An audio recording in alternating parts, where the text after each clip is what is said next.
সভাপতি, মাদ্রাসার পরিচালনা কমিটির সভাপতি। আল্লাহ তাকে হায়াতান তাইয়্যিবা সিহাতে কুল্লিয়া দান করুন, আমিন পড়েন। আজকে মাহফিলের প্রধান অতিথি হিসাবে যিনি আছেন কৃষিবিদ হাসান জাফির তুহিন, সভাপতি বাংলাদেশ জাতীয়তাবাদী কৃষক দল কেন্দ্রীয় কমিটি ও পাবনা ৩ আসনের বিএনপি মনোনীত এমপি পদপ্রার্থী। প্রধান মেহমান হিসাবে আছেন জনাব মাওলানা মোহাম্মদ আলী আসগর, সাবেক আমির বাংলাদেশ জামাত ইসলামী ডাঙ্গুড়া উপজেলা শাখা ও পাবনা ৩ আসনের এমপি পদপ্রার্থী।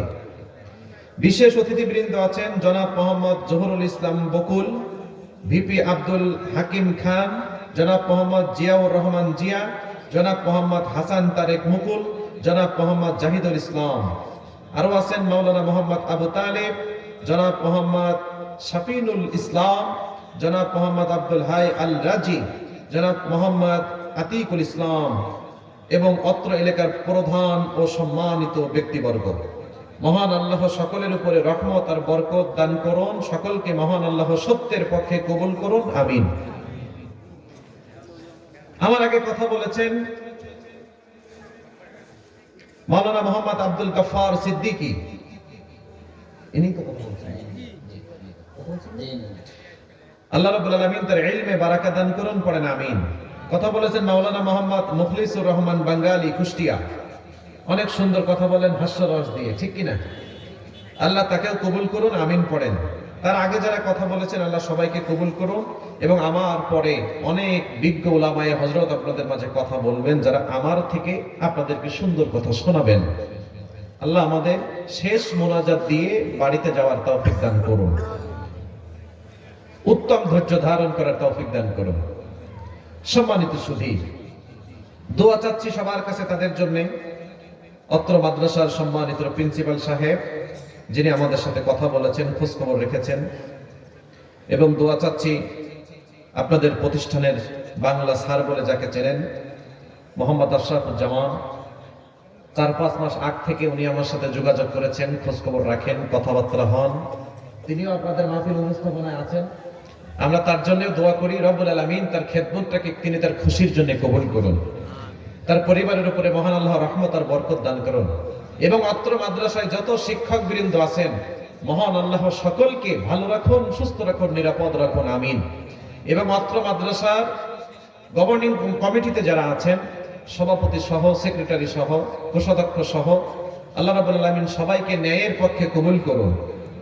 এবং অত্র মাদ্রাসায় যে সকল বাচ্চারা লেখাপড়া করে মহান আল্লাহ তাদের সকলকে উপকারী জ্ঞানে জ্ঞানী বানান, পড়েন আমিন। পাশাপাশি আপনারা যারা দূর দূরান্ত থেকে এসেছেন, পর্দার আড়ালে যে সকল মা এবং বোনেরা এসেছেন, মহান আল্লাহ সকলকে দুনিয়াতে শান্তি দিন, আখিরাতে মুক্তি দিন, বলেন আরে আরো যারা বলেন আল্লাহ আমাদের সকলকে কিয়ামতের ময়দানে আরশে আজিমের নিচে ছায়া দান করে দিন, হাউজে কাউসার নসিব করে দিন। আমাদের সকলকে মহান আল্লাহ জান্নাতুল ফিরদাউসের মেহমান হিসেবে কবুল করুন, আমিন।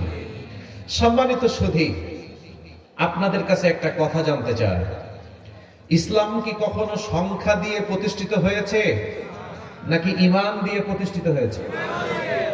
আল্লাহর বিজয় কি সংখ্যার মাপকাঠিতে আসে নাকি ঈমানের মাপকাঠিতে আসে? বিশ্বাস করেন কিনা?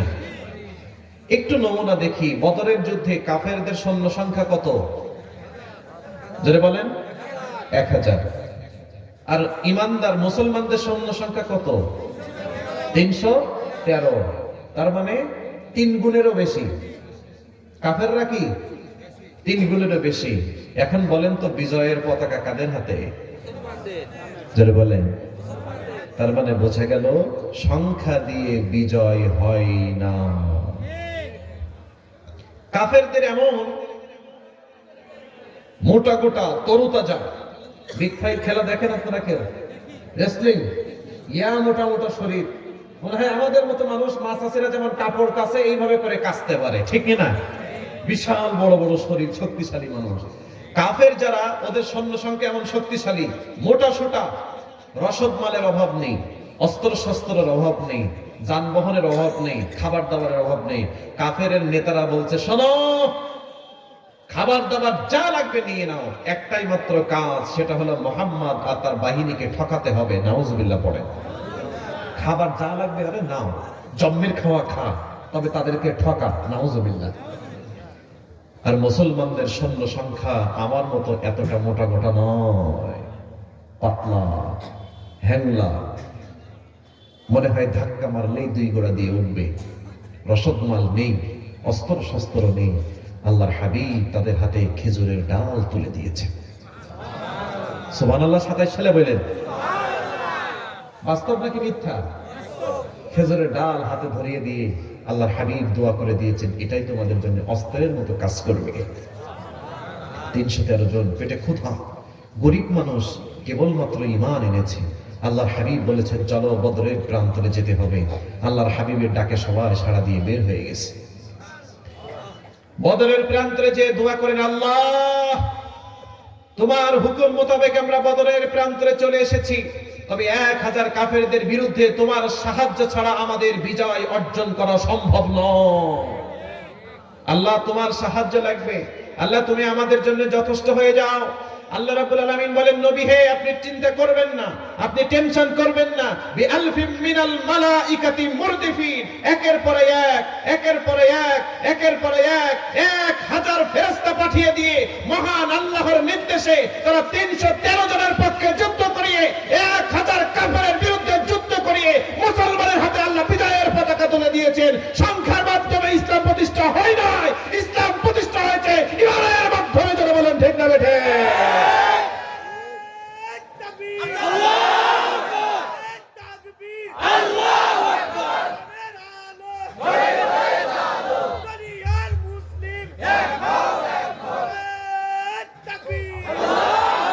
সম্মানিত সুধী, তাহলে আমাদের সংখ্যা লাগবে নাকি ঈমান লাগবে? আরো জোরে বলেন, সংখ্যা লাগবে নাকি ঈমান লাগবে? যে ঈমানদারের মধ্যে মুজাহিদরা জালেমের সামনে বুক চিতিয়ে দিবে, মাজলুমের পক্ষে দাঁড়িয়ে তারা গুলি ভক্ষণ করবে, যারা পৃথিবীর কোন শয়তান তাবেদারীদেরকে স্বীকার করবে না, তারা আল্লাহর রাহে নিজের জীবন উৎসর্গ করবে, এমন ঈমানদার আমাদের দরকার। জোরে বলেন ঠিক না বেঠে? সম্মানিত সুধী, যারা আশেপাশে আছে, জান্নাত আল্লাহ সবার জন্য বানিয়েছেন, কিন্তু সবার কপালে জান্নাত জুটবে না। আজকে মাহফিল সবার জন্য, কিন্তু সবাই আসতে পারেনি, ওরা কপাল পোড়া। কথা বলেন না রে, ওরা কি? আগামীকালকে আপনারা সবাই থাকবেন, মাওলানা রায়হান কবির থাকবে না, আমাদের পীর সাহেব হুজুর থাকবে না, কুমিল্লার হুজুর থাকবে না। মাইকালা বলে, হুজুর আপনি ছাড়তে পারলে আমি বাঁচি। ঠিক কিনা? সম্মানিত সুধী, আল্লাহর হাবিব সাহাবীদের মাঝে কথা বলছেন, কথা বলতে বলতে বললেন, শোনো, আল্লাহ যাদেরকে ভালোবাসেন তাদেরকে ইস্তিমাল করেন। সাহাবীরা জিজ্ঞাসা করলেন, ওয়া কাইফা ইস্তিমালু ইয়া রাসূলুল্লাহ সাল্লাল্লাহু। আল্লাহর নবী, ইস্তিমাল কি জিনিস এটা তো আমরা বুঝি নাই, আমাদেরকে একটু বুঝিয়ে বলেন। আল্লাহর হাবিব তখন বললেন, শোনো, মহান আল্লাহ যাদেরকে অনেক বেশি পছন্দ করেন, অনেক বেশি লাইক করেন, অনেক বেশি ভালোবাসেন, মৃত্যুর আগে তাদেরকে ভালো ভালো কাজ করার তৌফিক দান করে। সম্মানিত ভাইরা, ভালো কাজ চাইলেই করা যায় না, ভালো কাজ করার পেছনে আল্লাহর রহমত থাকতে হয়। এবার বলেন তো, যারা রাস্তায় ঘোরাঘুরি করছে, ওনারা জিতলেন নাকি আমরা জিতেছি? ওনারা ঠকলেন নাকি আমরা ঠকেছি? জিতছি, আমরা জিতছি। হ্যাঁ, অনেক ভাইরা বলে, মাহফিলে যে কি হবে, এতটুকু নিশ্চিত, আপনার উপকার হোক বা না হোক, যত সময় মাহফিলের কথা শুনছেন, কোরআনের কথা শুনছেন, অত সময় আপনার আমল নামায় গোনা লেখা হচ্ছে না। ঠিক কিনা? আচ্ছা, এই মুহূর্তে ঘরের খাটের উপর পা তুলে টিভি দেখতেছে, গোনা নেই মনে হয়? যাদের আবার একটু বাজে অভ্যাস আছে, ধোয়া ছাড়া অভ্যাস, গোনা হচ্ছে না? অনেকে এখানে সেখানে আড্ডা মারতেছে, গুনাহ হচ্ছে কিনা? তো আমাদের এত লাভের দরকার নাই, আমরা ভাই মূর্খ সূর্খ মানুষ, আমাদের গুনাহ যেখানে নেই আমরা সেখানে আসি। তোমরা এত বুদ্ধিমান, তোমরা ওইটা নিয়ে থাকো।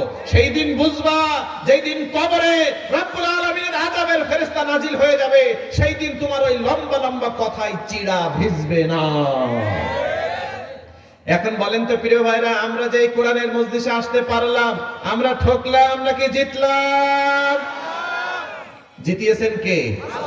তাহলে সে আল্লাহর একটা থ্যাংক ইউ দেওয়ার দরকার আছে না নাই? জোরে বলেন, কি বলে থ্যাংক ইউ দিবেন? জোরে বলেন।